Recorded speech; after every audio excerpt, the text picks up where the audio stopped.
Bonjour à toutes et à tous dans ce nouveau tutoriel Photoshop gratuit dans lequel aujourd'hui nous allons nous intéresser à un panneau et un menu qui est utilisé par la plupart des gens mais qui est composé d'un certain nombre de fonctionnalités un petit peu cachées que les gens n'ont pas l'habitude d'utiliser. Je vous parle bien sûr du menu enregistré pour le web.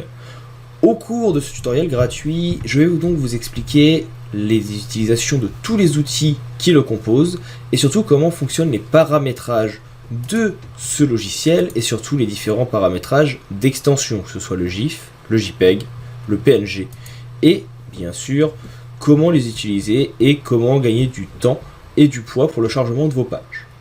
Si jamais vous avez des questions au cours de ce tutoriel, n'hésitez pas à m'en faire part, je serai bien sûr à votre disposition pour vous aider au mieux à le comprendre et à l'appliquer. Si jamais vous avez d'autres questions que je n'aurais pas abordées sur ce menu ou sur des sujets connexes avec le sujet de l'enregistrement pour le web, n'hésitez pas, je pourrais également ajouter des vidéos à la demande s'il y en a besoin.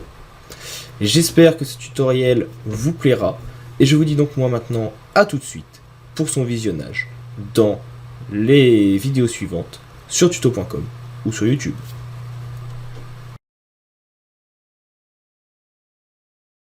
Attaquons-nous donc à notre menu d'enregistrement pour le web.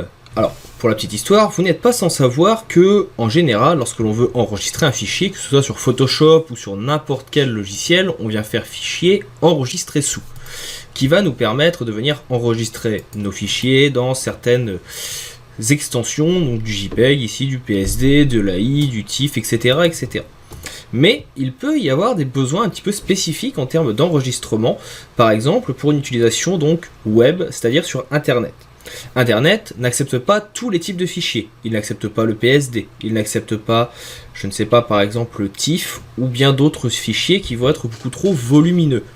Pour gagner du temps, eh bien, il existe dans Photoshop une fonctionnalité d'exportation qui s'appelle l'enregistrement pour le web et qui vous permet d'enregistrer vos fichiers sur un poids beaucoup plus petit, de le paramétrer, de choisir l'extension adéquate suivant vos besoins. C'est ce que nous allons découvrir dans cette vidéo. Alors, il faut savoir également qu'il y a certaines contraintes techniques à l'enregistrement. Pour cela, je vous envoie vers mon tutoriel sur maîtriser les outils donc, graphiques pour l'impression. Vous le retrouverez sur tuto.com. Du coup, vous saurez ce qui est bon pour l'impression et j'y explique aussi ce qui est bon pour Internet. Pour le cas présent, nous, ce qu'on veut, c'est des images en RVB, des images qui ne sont pas trop volumineuses, donc pas en 300 dpi, donc en 72, etc., etc.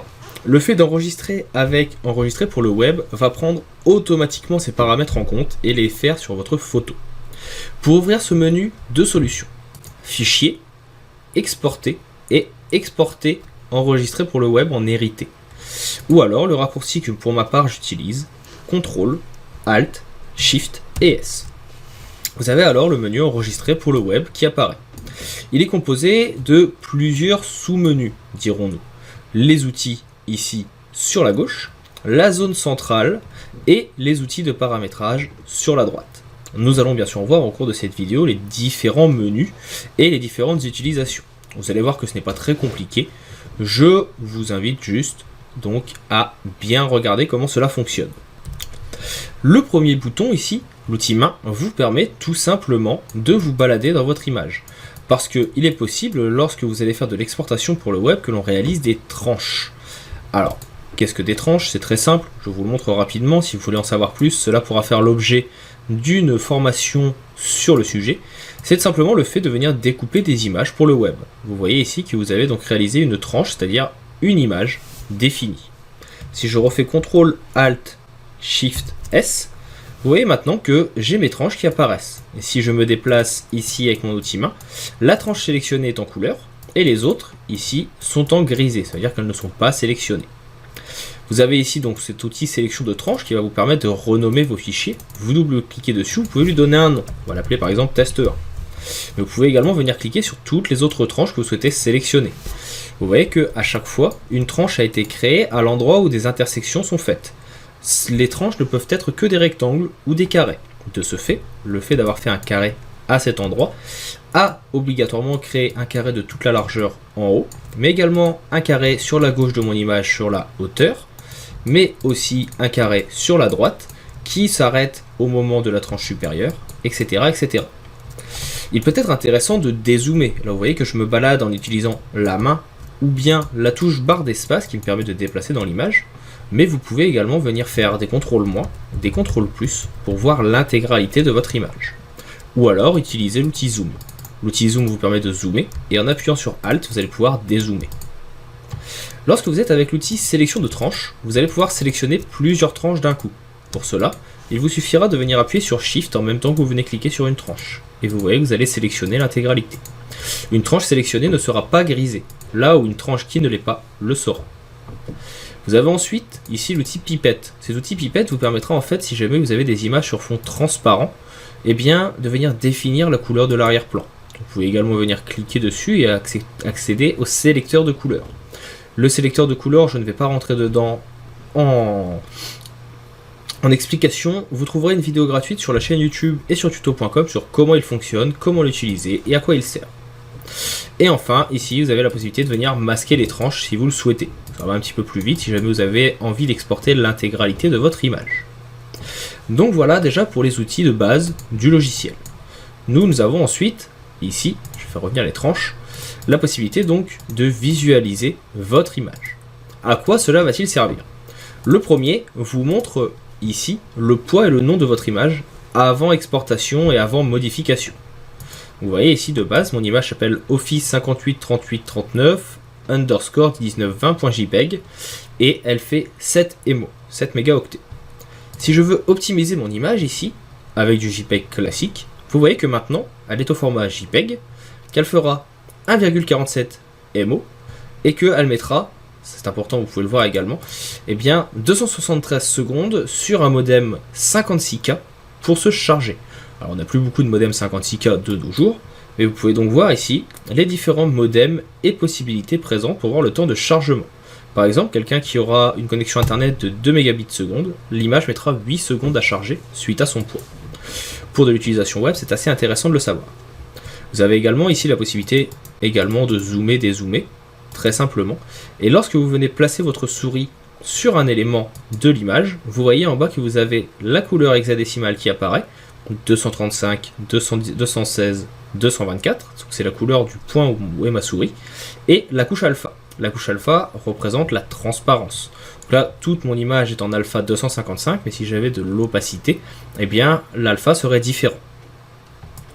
Et bien sûr, vous avez la qualité de votre image qui changera quand on fera les paramétrages.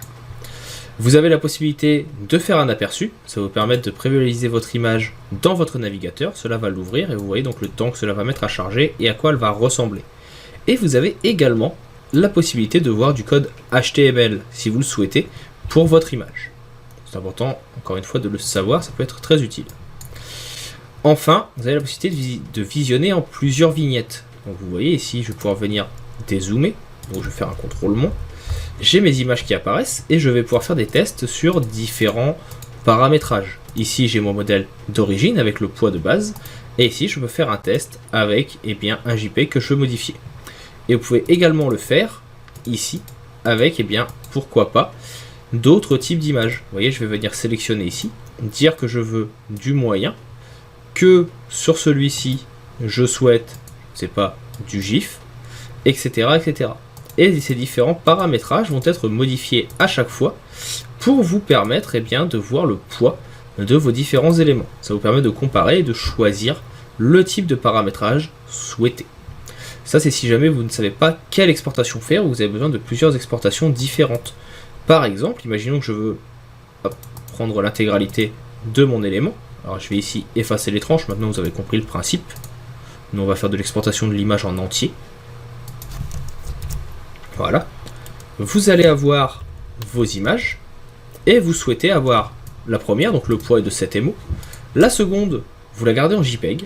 La troisième devra être en PNG. Et la dernière devra être en GIF. Et de cette façon, vous allez pouvoir voir les différents poids de vos images et vous allez surtout pouvoir les paramétrer comme vous en avez envie et besoin.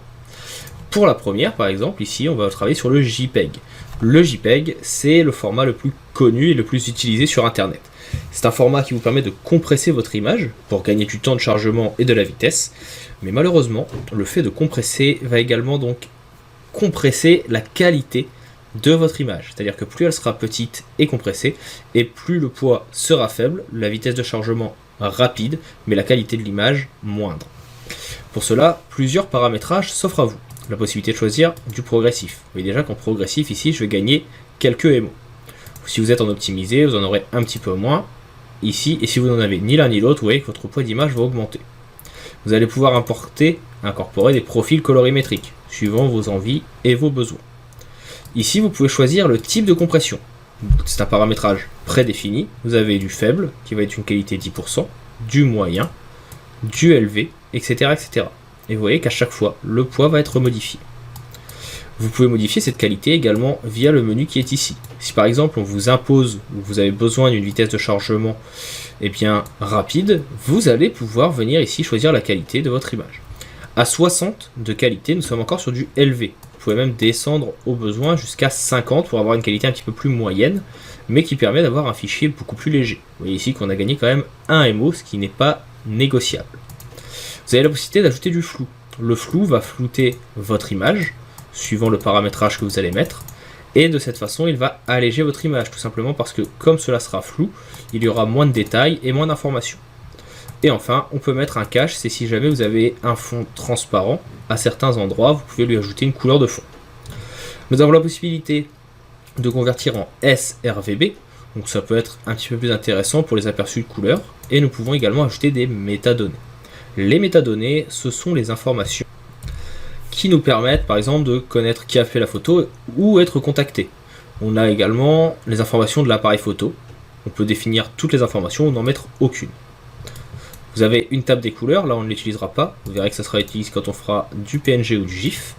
D'ailleurs on va se mettre en PNG 24, ça sera un petit peu mieux. On va laisser le temps de charger, ça va être un petit peu plus lourd. Voilà. Et enfin vous avez ici la possibilité de régler la taille de votre image. Par exemple, ici j'ai une image de 1920 sur 1275, pourcentage 100% en qualité bicubique. Pour les qualités, ne vous prenez pas trop la tête, ici bicubique vous pouvez le laisser. Le pourcentage vous permet de réduire la taille de votre image. Par exemple là, je vais la mettre à 50%. Et vous voyez tout de suite que le poids, lui, va être modifié. Je passe tout de suite à une image qui va faire 80 KO, donc kilo-octets, là où tout à l'heure j'étais en MO. Si je me remets à 100%, vous voyez que mon image va tout de suite être modifiée. Comme on est en vignette, les tailles de l'image vont être automatiquement modifiées partout. La seule chose que les vignettes permettent, c'est des paramétrages d'extension, et non pas des paramétrages de taille. Sachez-le. Pour les paramétrages de JPEG, mais également pour les autres, vous avez la possibilité de faire des paramétrages prédéfinis. Vous pouvez enregistrer ici en cliquant sur les 3 lignes parallèles et la petite flèche, les paramètres, optimiser donc pour la taille du fichier, remplir les nouvelles vues, etc., etc. Cela vous permet de définir comment vous souhaitez exporter votre document. Vous pouvez faire une sortie HTML. Comme nous le verrons après, nous pouvons exporter nos images pour que cela nous donne tout de suite du code HTML plutôt que des images, etc., etc. Pour ce qui est de l'extension en PNG, ici, l'avantage du PNG par rapport au JPEG, c'est qu'il va garder la transparence. Le désavantage, c'est que malheureusement, il ne compresse pas votre image. Vous voyez qu'ici, elle est toujours à 2 MO. Donc, c'est assez problématique. Pour cela, donc, qu'il faut le préconiser et l'utiliser uniquement pour faire de la transparence. C'est l'endroit où il sera le plus utilisé. Pour le reste, je ne reviens pas dessus, nous avons déjà vu. Le GIF, quant à lui, il va compresser au contraire énormément votre image. Regardez, si je zoome, vous voyez que la qualité est bien moindre. L'avantage du GIF, c'est qu'il vous permet de faire des animations. Si vous avez des petits cinématiques à faire, si vous avez ce que l'on appelle des GIFs sur internet, vous pouvez les faire ici et vous aurez les options d'animation qui seront disponibles. Vous pourrez visionner ce GIF et choisir les options de boucle, toujours une fois, 3 fois. En termes de poids, c'est quelque chose qui va être un petit peu lourd, plus que le JPEG en tout cas, malgré qu'il y ait moins de couleurs. Cela est dû à l'animation et au traitement des données. Bien sûr, vous avez plusieurs possibilités également de paramétrer votre GIF. Vous voulez qu'il soit sélectif, adaptif, uniquement en noir et blanc, en niveau de gris, etc., etc. Chacune de ces informations influera bien sûr sur le poids final de l'élément. Vous pouvez définir le nombre de couleurs. Le GIF est limité à 256 couleurs. Si vous ne voulez que 2 couleurs, vous pouvez le faire également, etc., etc. 256 permet d'avoir beaucoup plus d'informations. 128 va dégrader légèrement votre image mais alléger son poids. Et ces couleurs, vous les retrouverez ici dans la table des couleurs, avec les couleurs principales que l'on retrouve le plus, représentées par un petit point. Vous pouvez choisir également l'alignement sur le web. Cet alignement, vous allez vous permettre en fait de jouer avec pour compresser plus ou moins votre image. Plus vous aurez un alignement important, moins il y aura de couleurs et donc plus votre fichier sera faible. Plus vous serez faible ici, plus la qualité sera bonne, comme vous le voyez, on se retrouve avec quelque chose d'un petit peu plus intéressant. Plus il y aura de couleurs dans la table des couleurs et donc plus votre image sera lourde. En termes de différence, donc nous sommes ici, vous pouvez voir la différence entre vos images et les différentes compressions. Donc, par exemple, je vais mettre sur une compression A34 pour avoir quelque chose d'un petit peu plus léger. On voit ici que notre image de base est très détaillée. On est sur quelque chose qui fait 7 MB. Ici, on va avoir quelque chose d'un petit peu plus pixelisé. On le voit sur le caillou qui est ici surtout. On a quelque chose qui est moins propre parce qu'on est sur une image qui est donc compressée. Pour le PNG, on va être sur quelque chose qui fait toujours 2 MO, qui est très propre, qui n'a pas forcément de retouches, bien que l'on perde un petit peu en qualité par rapport à l'image d'origine. C'est normal, on réenregistre une image. Et ici, on voit bien la différence des couleurs. Ici, par exemple, de contraste à cet endroit. Donc voilà déjà pour les différentes possibilités d'enregistrement. Une fois que vous avez défini celle que vous souhaitez, eh bien vous n'avez plus qu'à l'enregistrer comme vous le souhaitez. Moi je vais me remettre en optimisé. On va garder un JPEG, juste un JPEG de 44, qualité 44, qui ne soit pas trop lourd. Je vais venir l'enregistrer. Cet enregistrement, d'enregistrer pour le web, ici je vais avoir plusieurs paramétrages par rapport à enregistrer sous. Je vais pouvoir par exemple définir si je veux le code HTML de cette image, juste mon image enregistrée, ou bien le code HTML et l'image en elle-même. Cela me permet de commencer à créer rapidement de l'intégration d'images pour Photoshop. En termes de paramétrage, également, vous avez ici la possibilité de choisir ce que vous voulez. Est-ce que c'est le paramétrage par défaut? Est-ce que ce sera une image d'arrière-plan? Vous voulez du code XHTML? Et si vous avez des tranches, comme nous avions tout à l'heure, vous aurez la possibilité de définir si vous voulez exporter toutes les tranches ou seulement les tranches sélectionnées. Et de cette façon, vous aurez un enregistrement de qualité pour vos retouches photos et pour votre utilisation sur Internet. Et j'espère donc maintenant que vous avez bien compris comment fonctionne cet outil. Nous avons terminé cette formation sur le menu enregistrer pour le web.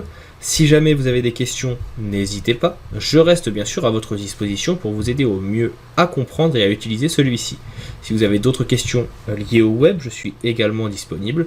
Laissez-moi un petit commentaire, un petit message via la section FAQ ou en trade sur tuto.com pour que je puisse vous répondre dans les délais les plus rapides. Il ne me reste maintenant plus qu'à vous souhaiter un bon visionnage des autres formations que je propose sur la chaîne ou sur tuto.com et à vous dire à bientôt pour d'autres astuces Photoshop. Vous souhaitez aller plus loin dans la découverte de l'univers du graphisme? Vous voulez devenir un expert dans l'utilisation de Photoshop? Vous en avez assez des petits bouts de ficelle et des trucs et astuces glanés sur YouTube à travers des formations beaucoup trop rapides et répétitifs?